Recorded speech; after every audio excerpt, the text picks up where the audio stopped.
Olá, amigos. Aqui é o André, professor de xadrez, e vamos aqui mostrar uma partida do excelentíssimo magistral Philidor contra o capitão Andrew Smith. Essa partida ocorreu em Londres em 1790 e foi uma badalação total, porque o Philidor foi desafiado por Andrew Smith, e tivemos uma partida aqui para a gente complementar o meu vídeo sobre os grandes jogadores franceses. Bom, o jogo começa com E4, resposta de E5.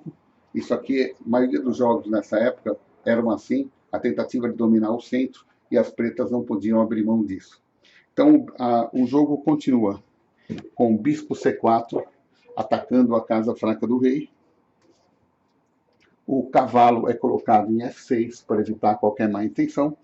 E as brancas jogam D3. As pretas respondem com C6. E as brancas jogam bispo G5, automaticamente atacando o ponto fraco do rei e cravando o cavalo. As negras respondem com H6 para não deixar esse bispo aí. Esse bispo resolve capturar o cavalo em F6. E o cavalo que foi capturado é recuperado com a captura do bispo pela dama. Note que a dama, agora, ela ameaça o peão fraco da casa do rei. Aí, as pretas vão jogar cavalo C3. As negras vão jogar B5, ameaçando o bispo. O bispo é obrigado a se recolher para B3, mas fica ainda na área de ataque, tá bom? Fica atacando ainda o ponto frágil aqui. E as negras fazem um ataque posicional em A5, né? Obrigando as negras a abrir um peão para o espaço de fuga do rei. E que é jogado A3 para que, caso esse peão desça, o bispo tenha como se deslocar para cá. E é justamente isso que vai acabar acontecendo.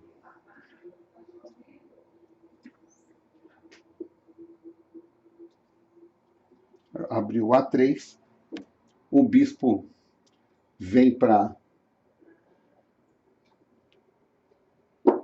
C5, ameaçando agora a casa frágil do rei branco duplamente. E aqui, se as brancas não tomarem uma providência, ela pode tomar um checkmate, porque a dama está ameaçando também a casa F2.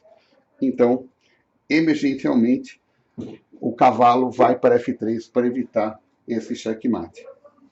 E agora, do outro lado, o peão vai para D6, começando a aumentar e regular a sua estrutura de peões.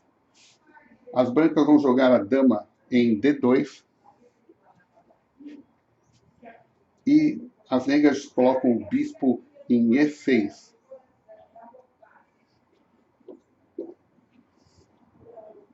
Fazendo um confronto, oferecendo um confronto, uma troca de bispos. Automaticamente, se as brancas não capturarem esse bispo, elas vão ter um peão dobrado, que é um mau negócio para a estrutura de peões. Então, automaticamente, ela vai aceitar essa troca, trocando o bispo o bispo preto da posição E6.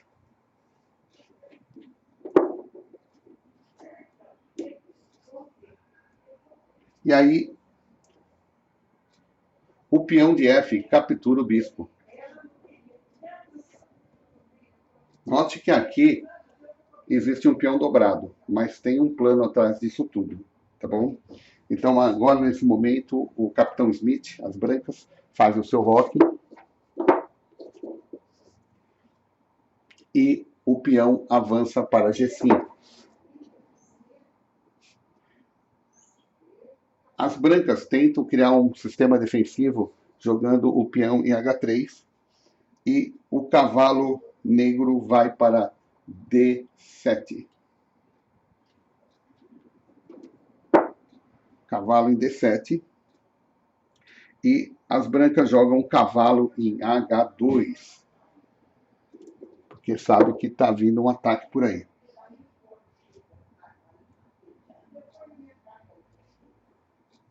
Agora as negras continua o seu programa de ataque na ala do rei, com o peão em H5.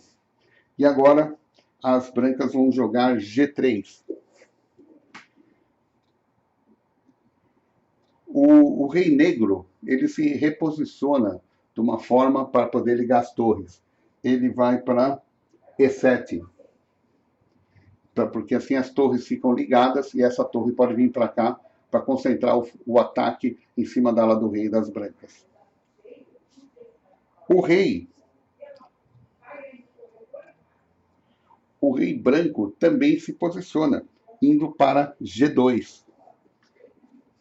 E agora o peão vai para D5.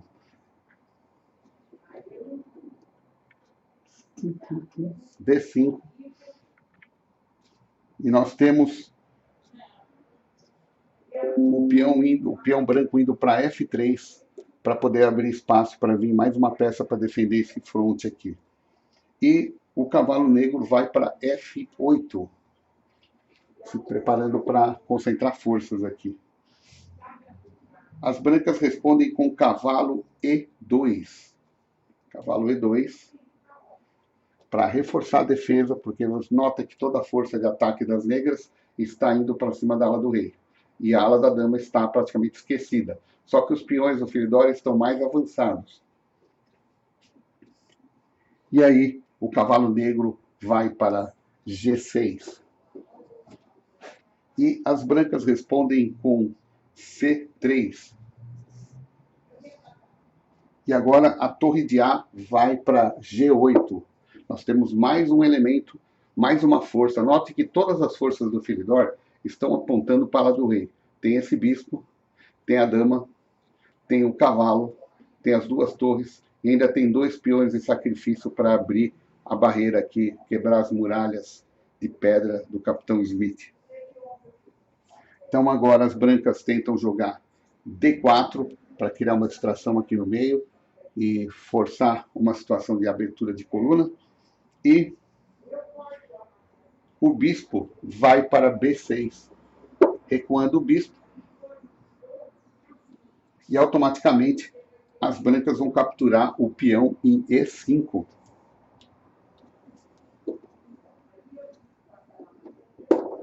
Capturou o peão em E5, automaticamente é tudo que o Philidor queria. Ele já pegou aqui o E5 com a dama, e a dama também está posicionada em cima dessa casa. Note que aqui, esse peão aqui só está protegido pelo cavalo e pelo rei.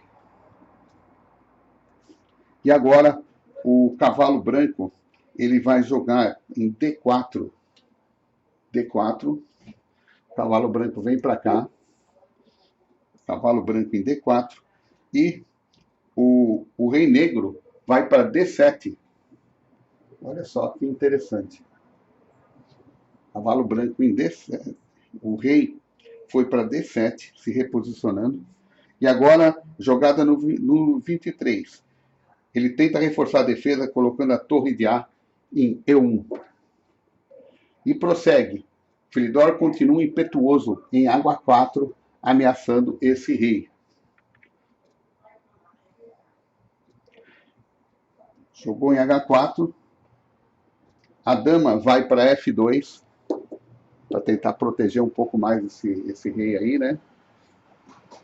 E o bispo negro vai para C7, fortalecendo a posição da dama em cima desse peão aqui.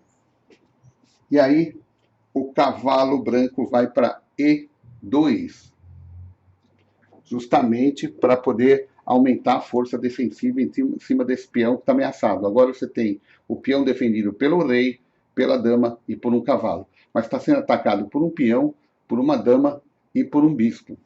A situação está ficando complicada. E aí começa o desfecho. O peão de H toma G3, ameaçando a dama e o cavalo. Nessa situação, a dama toma G3, a dama do Philidor captura D3 dando cheque, E automaticamente o cavalo que está em E2, foi colocado aí para isso, captura a dama do Philidor em G3. E o bispo poderia capturar o cavalo em G3.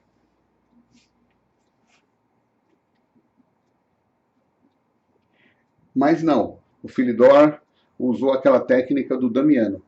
Se tem algo bom a fazer, você pode fazer algo muito pior. Então, ele colocou o cavalo em F4, uma posição neutra, dando cheque no rei. O rei é obrigado a se deslocar para H1. Automaticamente, a torre do Philidor captura o peão em H3. Capturou o peão e a coisa está ficando cada vez pior para as brancas do capitão Smith.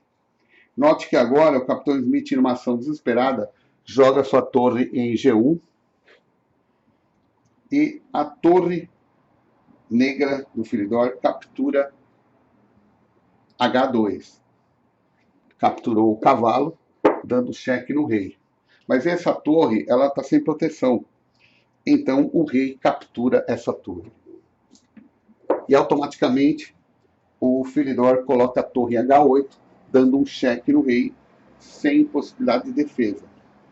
Nessa situação, o desespero está grande e o capitão Smith é obrigado a jogar o cavalo em H5, porque ele não pode fugir nem para cá, nem para cá, nem para cá, porque o cavalo negro fechou a porta. Então ele joga o cavalo para criar uma área de escape. A torre do Philidor desce capturando o cavalo em H5 e dando cheque. E a única casa de escape para o rei do capitão Smith é a posição G3. E aí o cavalo do Philidor vai para H3. Nessa situação, o rei recebe a ameaça do bispo preto do Philidor, que estava em C7. O rei está em xeque. Só resta o rei fugir para a casa G4 agora. Vamos lá, G4. Olha só, o rei fugiu para G4, a torre está desprotegida, né? E automaticamente é a vez das pretas. Então o Philidor não perde tempo em descer a tua torre para H4 e dar um lindo checkmate. O peão não pode ser capturado porque o cavalo protege. O rei não tem casa de fuga. Para cá o bispo aniquila, para cá o bispo aniquila, para cá o peão aniquila e a torre está protegida pelo peão. Então não há saída para o rei branco do capitão Smith. E assim, na 33º movimento da partida, o Philidor consegue dar um checkmate de cavalo, bispo em cima, e torre em cima do rei branco do capitão Smith. Tá bom? Espero que os alunos, aí, os iniciantes, tenham entendido um pouquinho das técnicas e da estruturação. Vamos supor que essa partida aqui, o Philidor cometesse algum equívoco e tivessem feito algumas trocas, né? A posição do Philidor é ligeiramente superior na estrutura de peões, mas ele planejou os sacrifícios, inclusive daquela torre aqui, para ganhar um posicional para poder completar esse checkmate. Isso tudo foi devidamente pré-calculado e aí estava a malícia e o poder do Philidor em reconhecer o jogo do seu adversário e saber exatamente o que fazer para levá-lo para onde ele queria. Philidor dominou a partida do começo ao fim, mesmo jogando de negras. Ele teve a iniciativa dos movimentos e as brancas ficaram naquele resultado. É como numa luta de boxe, você dá um soco, o cara defende, dá um soco, o cara defende. Então o capitão Smith jogou o tempo inteiro na defesa. E o Philidor, que jogou com pretas, conseguiu dominar as ações e jogar o tempo todo no ataque, sem que o capitão Smith, nenhuma vez, nenhuma oportunidade, oferecesse algum risco, alguma ameaça ao rei do Philidor. Espero que vocês tenham gostado e vamos prosseguir aqui falando sobre os grandes jogadores do passado. Muito obrigado.